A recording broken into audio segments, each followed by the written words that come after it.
Welcome to the Two Birds, One Stone podcast, a podcast dedicated to the last and only remaining unbeaten team, the Arizona Football Cardinals, who are now 6-0. Let's go, bitch. In Cleveland, without head coach Cliff Kingsbury, without Chandler Jones, without Zach Allen.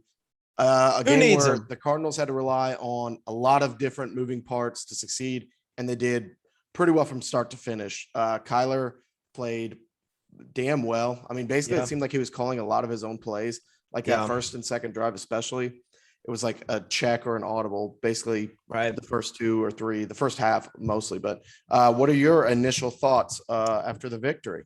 It was just a good old fashioned ass whooping, kind of. I know what's gonna happen, and I'm saying this now. Cardinals are the best team in the NFL. We know this. The fans know this. Like we've said this sarcastically in the past. Like it's time to actually. No, really it's a real thing. But what I was saying is, what's going to come up is Chubb's hurt. Chubb got hurt. Baker hurt his arm. Hunt got hurt. All these stigmas are still going to be thrown out there, and I do not like that. I wish it was more cut and dry, but it was still an old-fashioned ass whooping. Like we had guys, our best defender was out. Our head coach wasn't even in the fucking game. It's an old-fashioned ass whooping. I won't let anyone talk down or talk shit because we're 6-0, and that's all you have to say. After every single big game, there's always been kind of like a red flag for everybody to throw out at us. And that's why, when Baker went down, obviously you don't want to see anybody get hurt or anything. But I think we're up 30-14 or something. When he got hurt, it was like, oh shit, that looks bad. But then I was like, I want him to come back in this game. I don't want any excuses. Oh, well, Baker went out, so obviously the Browns lost. No, dude, it was an ass kicking, like you said, from start to finish. Yeah, front page to end page. There's no, everything seemed like a great game plan put together. One thing that I don't get. Explain to me why the Browns did not run the fucking football more, especially earlier on. Well, we'll get to all that, but we jumped out to a lead so fast, and I think that's one of the big game plans when you're playing the Browns. We talked about this last week. If you jump out to a lead and you make Baker Mayfield beat you, especially with his two tackles out, Chubb out, like we said. But Hunt obviously is 1A there. Obviously he's a second back, but he's a starter on 95% of teams. But if you can stop the run initially, on the first couple drives and get out to a lead, you're in good shape. I do like Baker, but man, he makes some of the Alfred throw. That was pretty weak, pretty bad. But that's what ended up happening. That's why we'll get to how the defense played the run, but they only ended up giving up 73 yards on 3.8 yards a carry to not just the best running team this year, but in recent years, they're on pace for definitely over 2,000 rushing yards this year. Yeah, absolutely. For sure. Right there with the Ravens, how they were the last couple of years, but the way that they stopped the run and got pressure on Baker. I don't know how many team sacks there were. There might have only been 3 or so, but he had 3 or 4 where he was a bunched up pocket and we forced him to kind of roll out when we were that close again. But defense played awesome. Offense played awesome. Everything kind of clicked. We'll start kind of at the beginning of the game. Like we said, with the quick stops early, defense gets a 3 and out right out the gate. The Cardinals drive down the field with kind of some help from a couple penalties. We'll talk about penalties later. Penalties were fucking insane again this game. It seemed and they weren't small penalties. They're big pass interference. They're big roughing the passer. And it went both ways. I'm not saying anybody got screwed. The Cardinals probably actually received more than the Browns. But so we start out hot with a stop, go down the field and put up 7. And then on a play where the Browns get the ball back, one of those, like I talked about, where he kind of extended the play a little bit and held it just a hair too long. Marcus Golden keeps fighting and really drills him, forces a fumble, and we get the ball in good field position. Another Marcus Golden appreciation. Shout out to him. Awesome. I think he had I'm gonna make this an open invite to Marcus Golden. Come on the podcast. I love you. We love you. You're the best. He is the attitude that we need. He's Mizzou made. Shout out Mizzou, even though they're not that good. They're trash. He's Mizzou made. And he loves being an Arizona Cardinal, and that's almost more valuable than what he brings to the team on the field. He just loves being in Arizona, and that's awesome. Marcus Golden, come on the podcast. Just get over it. We'll show love. But like you said, there was like when he came back to the Giants, there was this feature in Flight Plan, I believe, about him. They kind of followed him to his house to like back to the facility, and they're interviewing. And like he contemplated like retiring in those years in that year with the Giants, 1 or 2, whatever it was. Just because he wasn't having fun anymore. And then Kai makes a call over to Giants front office, and they make that trade work. He just seems so rejuvenated when he comes back. He just talked about how much winning in Arizona is important to him. I mean, he was a part of that 2015 team that was right there in the NFC Championship game. He knows what it's like in the desert when the team is good, and he wanted to be a part of it. So it's awesome to have him back and stepping up when Chandler Jones is out with COVID. Golden gets plenty of playing time anyway, but he was more prominently featured today. He looked very well. I was very surprised, or not surprised, I was very pleased with his performance today. Yeah, but and then like you said, I think they scored the second touchdown, I believe, to Kirk after that. And then Browns get the ball back again. Robert Alford, we talked about earlier, catches that airmail pass. Terrible play by Baker, has a decent return on it, and then we're set up in good position for in the red zone. We end up having to settle for 3, which is kind of what happened there at the end of that first half. Yeah. We get up big, and then it's like, holy shit, we're in position to really kind of step on their throats early. And we scored points on all 3 of those drives, but we're at like the 20-yard line at the start of almost all of them. Yep. Having to settle for 3 isn't great. Yeah. I mean, obviously the outcome turned out in a good way, but you have to be able to punch a ball, and especially with the kind of dynamic quarterback that Kyler Murray is. I just feel like something has to be drawn up to where a play has to be made by, I mean, you have stars on the offense that you pay a lot of money to. And I feel like a play has to be made. You have to punch it in, but it didn't hurt us in this game, obviously. Right. After that, we kick another field goal. So there's 3 in a row, go from 14-17 to 20. The Browns get the ball back, and Kareem Hunt kind of gets going at the end of the first half with around like 5 minutes to go. They put together a good drive. That was their best drive of the day. That ended with Jonathan Peoples-Jones touchdown to make it 20-7. When he got in the end zone, he truck sticked Robert Alford. That was his helmet pop back. I was like, is there unnecessary roughness when you're running the ball? Because that was probably as close as he could. There was the shoulder to helmet contact there. How did they not call something like that? He definitely daddied him for sure. It was rough, but overall good game from Alford. We'll get to another big play he made later on, but I wanted to say something. I tweeted about it. Rondale Moore, the way that they use him in their offense, he is at running back. He's in the backfield. He's in the slot. He's outside. He's always in motion on top of what he does for special teams. Credit to him as a rookie to come in and just learn a complicated playbook from the get-go, playing not just like we've seen with Keyshawn Johnson and Andy Isabella. Shout out Andy Isabella, still on the roster as of right now.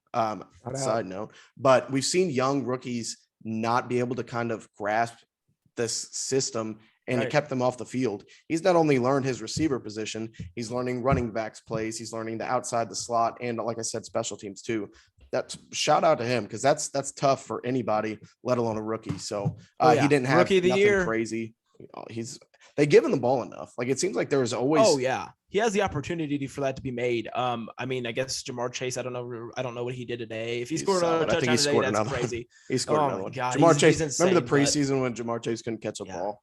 Yeah, no, he shut because there's no white stripes on there. He can't see. It makes it so much harder, dude. He can't see it in the air. No, Rondale Moore, they always get him involved. I don't think he had anything crazy. I think he had like 3 catches, 16 yards, and a couple carries or something like that. But he's always one shake or missed tackle away from going 70. So every time he gets the ball, whether it's 3 yards here or whatever, just keep feeding it to him. Obviously, keep it balanced, but as many touches as Rondale Moore can get, the better. I agree.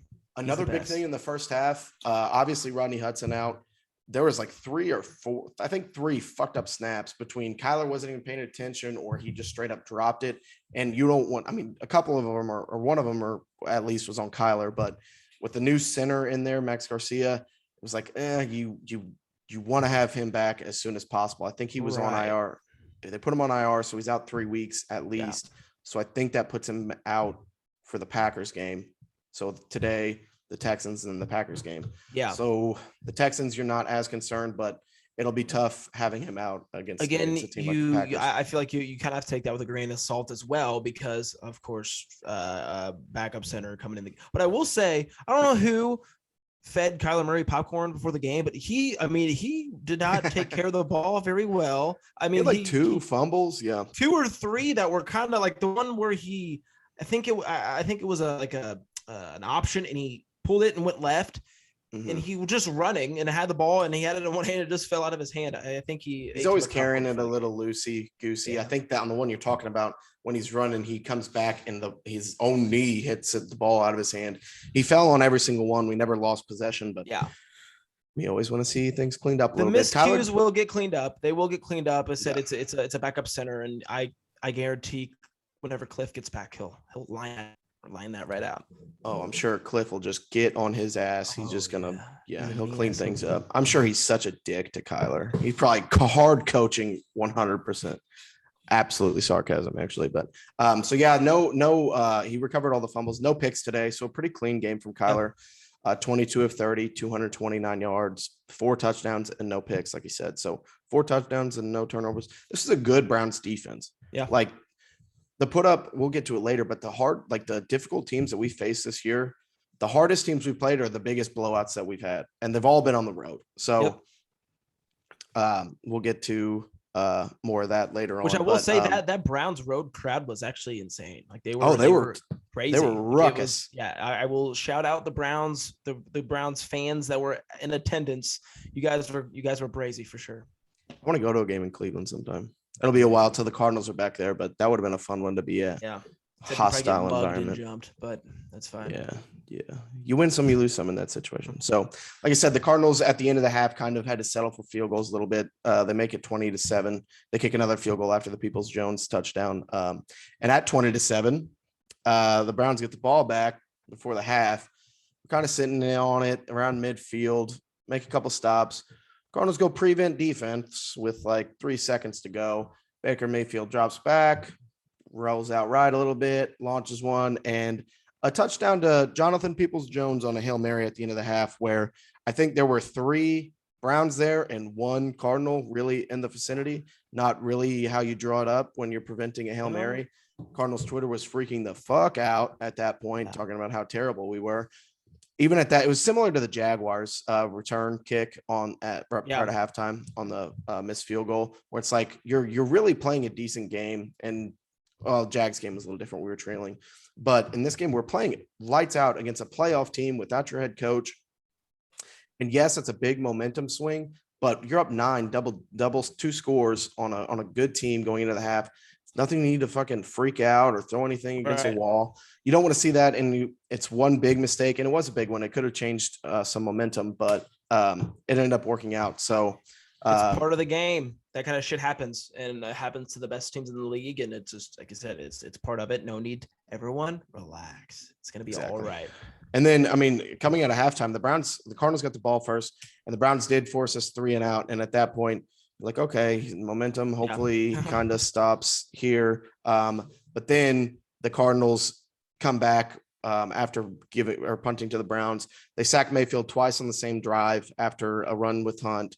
They drop back on the first one, sack, and then they throw it again, another sack. So the defense kind of answered there to keep the momentum on our side. Defense was really the story of the game. As much as the Cardinals were good on offense, 37 points or whatever it was, the defense made plays all game, forcing turnovers. Don't sleep on that defense. That defense is, it's and do you remember at the beginning of I know we've added some pieces at the beginning of last year, we were supposed to be like the absolute worst defense in the entire league, like atrocious worst. And look what Vance Joseph has built. Obviously, you get the JJ Watt addition, and then but you also have pieces leave. Vance Joseph kind of needs he needs some love from the Cardinals. He's going to get head coaching. The teams are going to talk to him about head coach jobs, I'm sure, which is kind of frightening. It was compared to, like you said, compared to what it was his first year, and people wanted him fired from week 1, and it was like, have some patience. We got to let things kind of build here. Last year, in that kind of bad stretch when the offense fell off, the defense is the only reason that those games were really even close. Like they played solid defensive ball at the end of last year. And like I said, this year against the run has been tough. The numbers will improve a little bit after this game. But against the pass and overall scoring, I believe they're top 10 for sure in scoring. So that'll go up again, holding the Browns to 14 or whatever it was. But love to see it. JJ Watt gets his first sack as a Cardinal. Strip sack on Baker Mayfield, like we talked about on the play that Baker kind of fucked up his shoulder, forced another turnover. Like I said, just being aggressive on defense and forcing turnovers. JJ Watt, nice guy. I'm good sure guy you saw too. How he was the only one who was staying and helping with Baker. Waves nice over the trainers. And I don't know if you've seen it. He plays catch with a little child every single game, pregame. What a sweet man. JJ, Walter if you want to come on the podcast, we respect you. We love you. Come on the podcast. We can talk about how awesome you are and how nice you are. Yeah, all good things. We'll hype you up more than you already are. Yeah, Walter Payton Man of the Year. He's got that cool logo on his chest. But then after that play, after the Cardinals struggled to kind of convert touchdowns after turnovers in the first half, the Cardinals drive down the field and capitalized with Hopkins scoring his second touchdown of the game. Much easier than the first. We didn't really touch on that. Yeah, we did not. There's a screenshot that was tweeted out. I think PFF or some other sports or football Twitter page tweeted out where it's DeAndre Hopkins caught the ball and there's 1, 2, 3, 4 Browns in front of him in the end zone. It's like DeAndre Hopkins scored on this play. It's like, holy shit, that's pretty wild. He made him look pretty crazy. They're pretty stupid. He's slick. He is slick with the shits, I will say. That was insane. Like he caught the ball. He did like a stutter stop step. The guy flew past, and then he did like I don't know. Stutter, blacked out. jab, and then he kind of trucked the guy at the end. Shout out to AZ Sports Fiend Mac. DeAndre Hopkins first team all shifty last year. I had to remind him that. So DeAndre Hopkins is on the first team all shifty team. But yeah, the Cardinals. After stopping the Browns on 4th down early in the game when we were up 7 at that point, it was 4th and 3, and they were at our 15. I think it was Simmons got the sack up the middle. So that was the first 4th down attempt. They try and go for it again when the Cardinals are up 30-14. And the Cleveland was at our 15 again. We talked about this play earlier, but Robert Alford, I'm sitting there. OBJ is at the top of the screen, and they set it up well where you put your best receiver at the top to read man, and every other receiver is kind of on the other opposite side of the field. And Alford is 7 yards off the ball on a 4th and 3 or 4th and 4. And I'm like, move up. We need man. And you know what's going to happen. You can see it before the play even starts. He's going to run a slant and Baker's going to hit him quick. And that's exactly what happened. Alford closed at the very last second, kind of made contact with Odell at the point of the catch, and he ended up dropping it. I'll put that more on OBJ there because absolutely right in his OBJ chest. has fell off, and if you want to come on the podcast and talk about it, OBJ, you cannot say that you're falling off. We're inviting everyone. Kind of fell off. Yeah, everyone come on the it seriously. But no, it was still a great play by him. I still feel OBJ still has some kind of intimidating factor just because he's Odell Beckham Jr. He's still young. He's a freak. Yeah, we played him great. We played him tough, and there was multiple times even the announcers pointed it out where he's open. And like I said, I am a fan of Baker, but you got to get the ball to your best guy, especially when Jarvis Landry is out and you're kind of down some pieces. You should be looking at OBJ first or second on every single play, and he's getting open. He's just not making plays. Here's a question: is Baker still on his rookie deal? He is still on it. This is a contract year. Will he get a max after this, you think? Or after last year with that playoff win against the Steelers and stuff, I think it was either then or never. I felt because it was that was high stock at that point for Baker. He won a playoff game. They were close to going to the AFC Championship game. People forget Mahomes went down, and the Browns were a 4th down run by Chad Henne, was it? Yes, they converted on Chad Henne had a 4th down run or whatever to keep that game alive. Otherwise, the Browns could have been going against the Bills in the AFC Championship game. So Baker's stock was pretty high at that point. It's not looking great this season. His numbers are low. But it's just one of those things where I am rooting for him. I hope he gets it together. But if you're the Browns, are you going to restart everything again and go with a rookie, or who are you going to bring in? Yeah, I agree. You're looking at possibly vets on the market with Russell Wilson. Maybe people are saying he's with him not happy last offseason. Aaron Rodgers, obviously, this is probably his last year in Green Bay. Maybe they do a blockbuster and figure out something with that. But yeah, we'll root for Baker now that this game is over. Yeah, but go Baker. It's been tough sledding so far. But after that 4th down stop, The Cardinals get the ball back with like 10 minutes to go. And it was one of those good drives like we always talk about where there's 10 minutes to go. We're running the ball. We're killing clock. Everybody's staying in bounds. And then they get it all the way down to 4:30 left in the game. And then Kyler throws a fucking dime to AJ Green on the right side of the end zone. Just perfect. He couldn't, I think Mark Sanchez is really kind of terrible, but he's like, you say drop it in a bucket. He dropped it into like a cup holder. It was a perfect throw from Kyler. Also, I feel like we definitely must shout out James Conner for that last drive because he was the biggest part of that last drive. He's tough, dude. He's tough. He runs it right up your throat. He fucking fights for yards. I love James Conner. He's awesome. James Conner, come on the pod. Everybody's coming on the pod. You come on the pod as well. Yeah. So like I think this is his best game. He didn't get in the end zone. He's like obviously scored multiple touchdowns in games a couple times. I thought this was his best game for that drive specifically, but Chase Edmonds, we didn't see a lot of him today. He was active with the shoulder. He was kind of questionable going in. I guess they were trying to be kind of careful with him, but James Conner had 16 carries for 71 yards. Like always, the yards per carry aren't just going to jump out at you. He's not the most explosive, but he'll put his shoulder down and he'll bow into you for sure. So shout out James Conner, productive signing. So talked about the announcers earlier. Mark Sanchez kind of sucks. Why is it still after every game? We kind of talked about it. The Cardinals are up 37-14. We're in kneeling the ball time. And I don't remember the first one, but he turns to Mark Sanchez and asks him, so are the Cardinals legit now? It's like, what are you fucking talking about? The Cardinals before this, they were 5-1. They just go into Cleveland without their head coach, without their best defensive player, like you said, Zach Allen.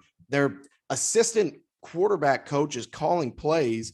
There's missing pieces moving all over the place. And they kicked the shit out of Cleveland. They're 6-0, and you're still asking. Which it is granted to say that it is granted. We do need to also say that Cleveland was missing some key pieces as well. But I completely agree. I mean, we go either way, no matter who's playing or who's not playing, going into Cleveland, who just put up a really close game with the Chiefs. So that's not near as impressive as it used to be, but a really good game against the Chargers last week. Are you not entertained? Are you not entertained? We're 6-0. I won't apologize for it. We're the best team in the NFL. It's ridiculous. Like I have some marks for it. The Cardinals have played looking at their schedule through these weeks. Like I seen Kyle Odegaard tweeted, if you were 100% confident the Cardinals were going to go 3-0 in this stretch with the Rams, Niners, and the Browns, you're probably lying. We predicted it, although maybe tongue in cheek, we did predict it. We did. The Cardinals went 3-0 in that stretch when we even talked about before.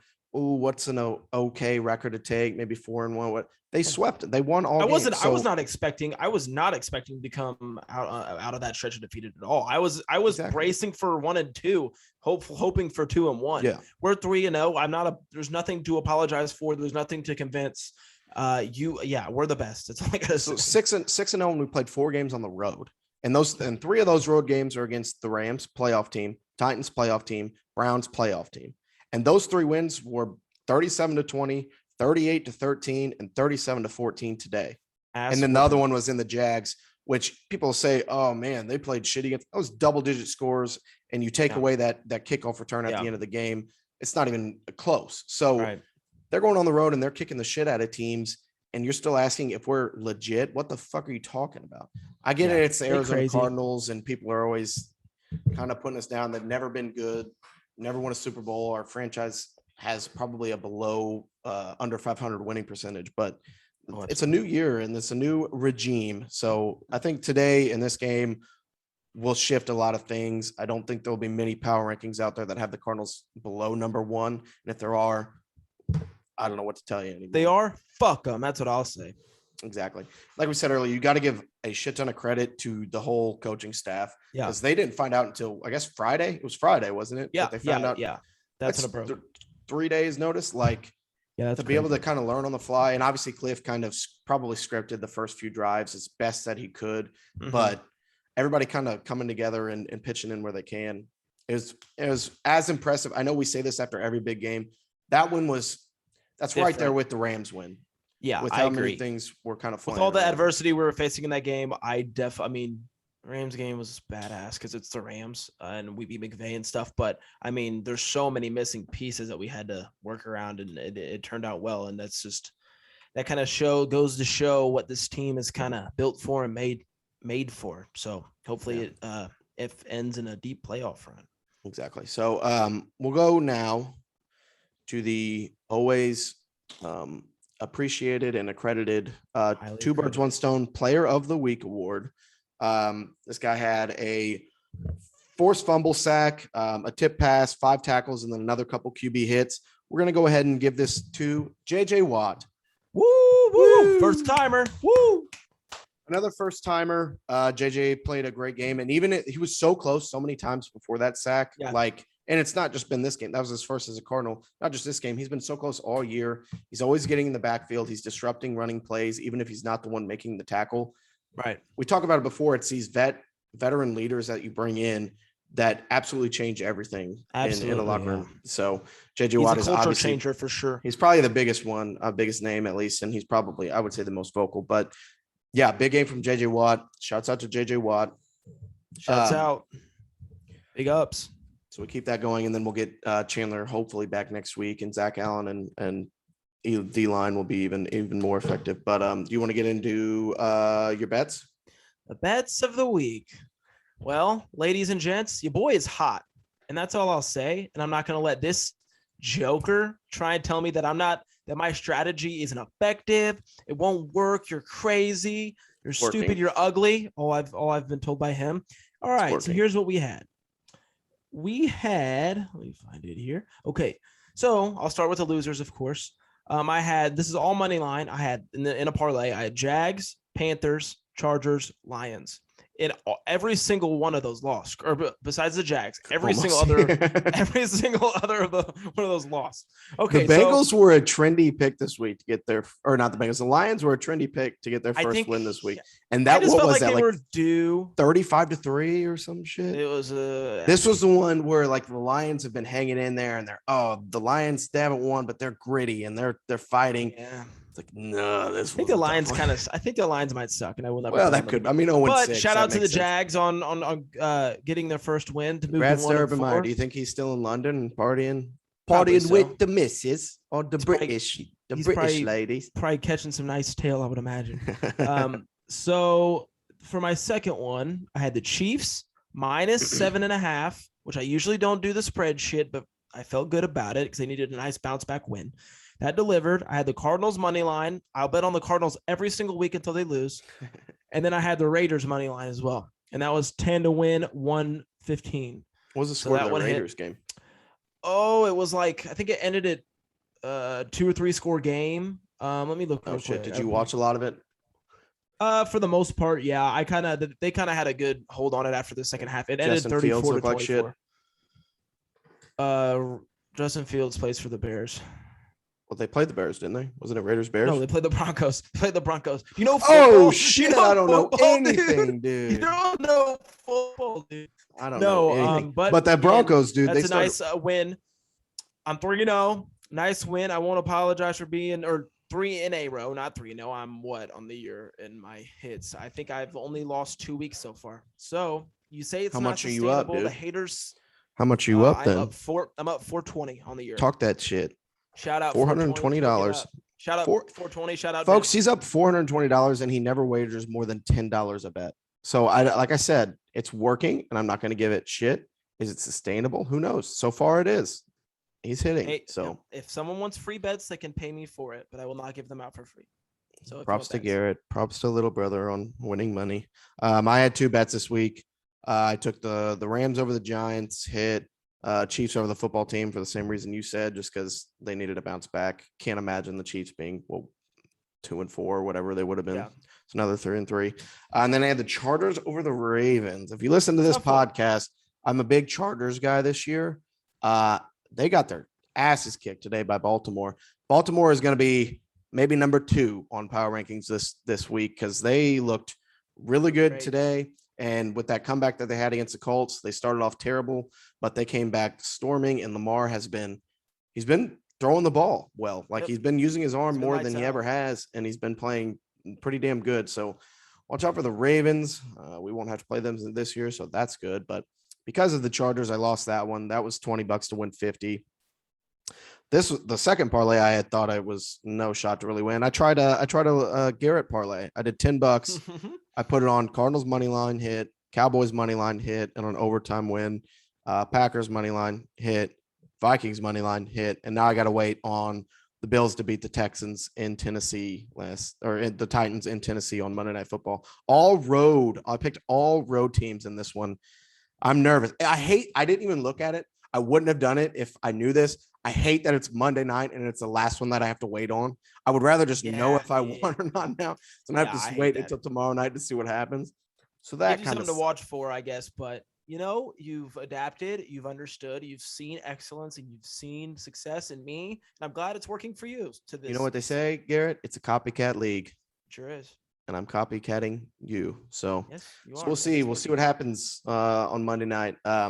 Garrett, you have a story to tell from this past weekend that almost jeopardized the Cardinals' win today. All right, I'll get into it.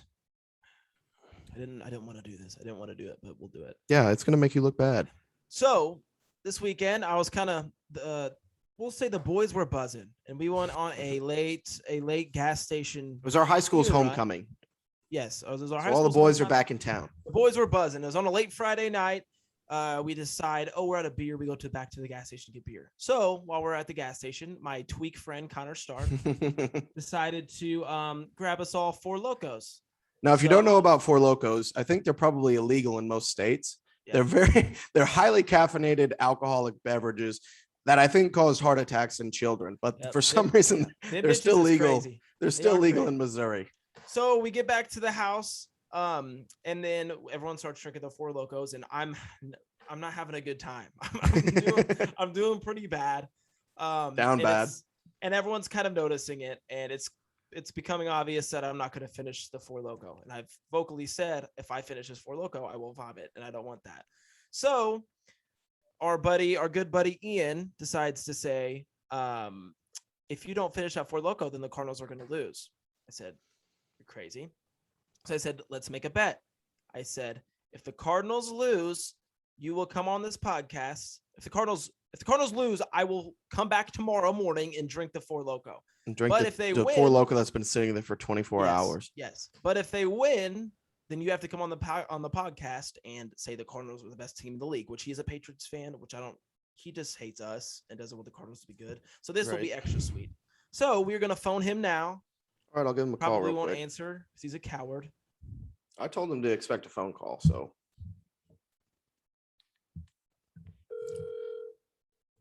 That sound good? Can you hear it?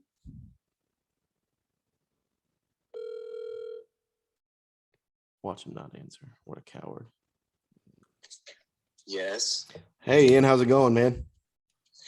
Good. It's going good? Not good. Well, not good, really. What happened in that Pats game? We have a rookie quarterback in our Hall of Fame, greatest quarterback of all time, left us 2 years ago. Why did he leave? Maybe you should have treated him a little better. Anywho, so I'm sorry that the Pats lost, but I just wanted to ask. We're just kind of shooting the shit here on the pod. I had two birds, one stone pod. Wanted to know who you thought the best team in the NFL was. At this moment in time, it is the Arizona Cardinals. All right, that's all I need to know. Talk to you later. See ya.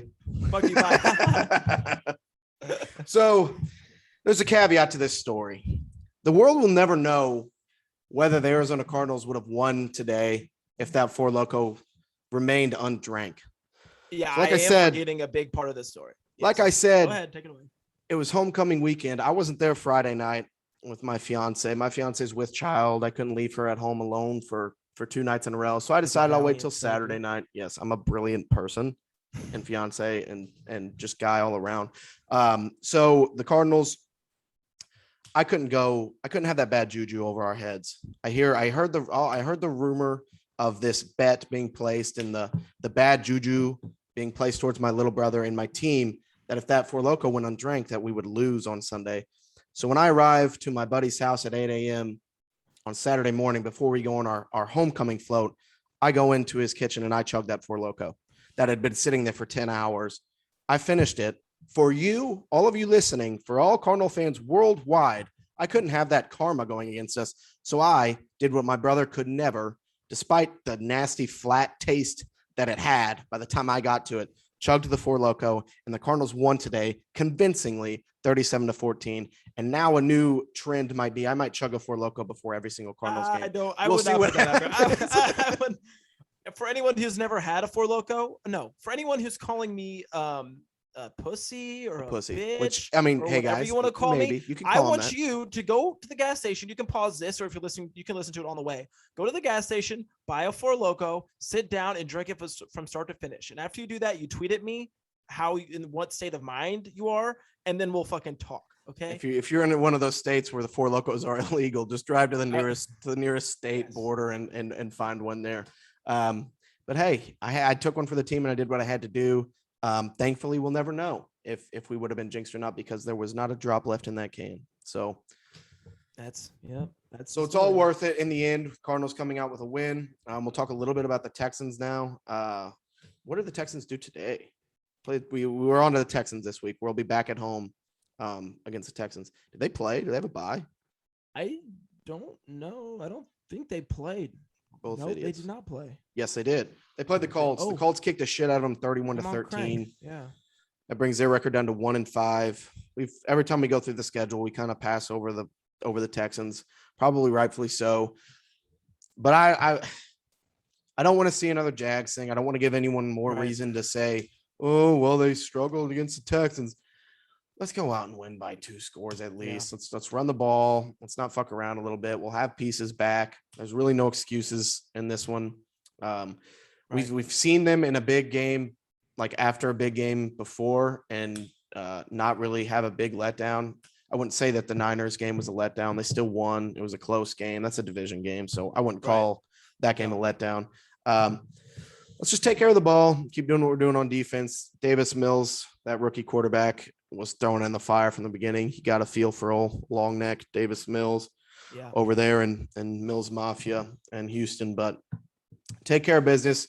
Go to 7-0 and get ready. I mean, we couldn't probably pick a better team to play before a short week against the Packers. Like I said, don't underestimate anybody. But on a week where you've got to be prepared when the Packers are coming into town on a short week, it's probably good you're playing the Texans before.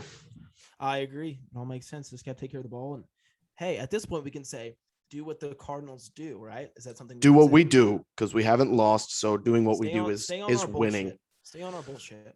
As we hinted at earlier, perfect in our record predictions. 6-0 on the season. You haters can't touch us. We are perfect. Did you see the clip of Frank the Tank Barstool? Yes. They're sitting in the gambling Big cave. Cat's gonna buy him a car. Frank, if you're not familiar with Frank Fleming from Barstool, you should check him out. Good fun. He's worth a Google. But he's a diehard sports fan, and they're sitting I guess he bet on the Browns, and the Cardinals made a touchdown on someone. He's so pissed off. He's like, "Fuck, the Cardinals suck. They're gonna go 17-0, 17-0. They're gonna be the best team." And now, I mean, obviously that's an exaggeration. So Dan Big Cat Katz and Dave Portnoy sitting next to him is like, Big Cat says, if the Cardinals go 17-0. Frank, I'll buy you a brand new car. And Dave one-ups him and says, Frank, if the Cardinals go 17-0, I will let you live in my mansion for as long as you see fit. So they have a lot riding on the Cardinals losing a game at some point this season. So, right. And then our best interest, I hope Frank Fleming ends up moving in with Dave Portnoy for the rest of his life. And that would just be a wonderful storyline, a cherry on top of a 17-0 perfect season. So anyway, that's a fun little side note. Thank you all for listening and tuning in. Like I said, interaction is fun as shit. I interacted heavily this game today on Twitter. We had some back and forth. Don't have to see eye to eye on everything. That's the fun thing about it. If we all agree, it's no fun. So we're all on the same team, though. We all want what's best for the Arizona Cardinals. So if you're listening right now, tell other Cardinals fans to give us a listen. Check us out. Tune in next week. We'll probably try and do it again right after the game, as we're doing this week. Schedules are wild, but we'll see what happens between now and then. So yeah, thanks for listening. Garrett, any parting words? Go Birds. # beat Texans week. Beat Texans week. All right. See you, everybody. Go Birds. Yep. Thanks.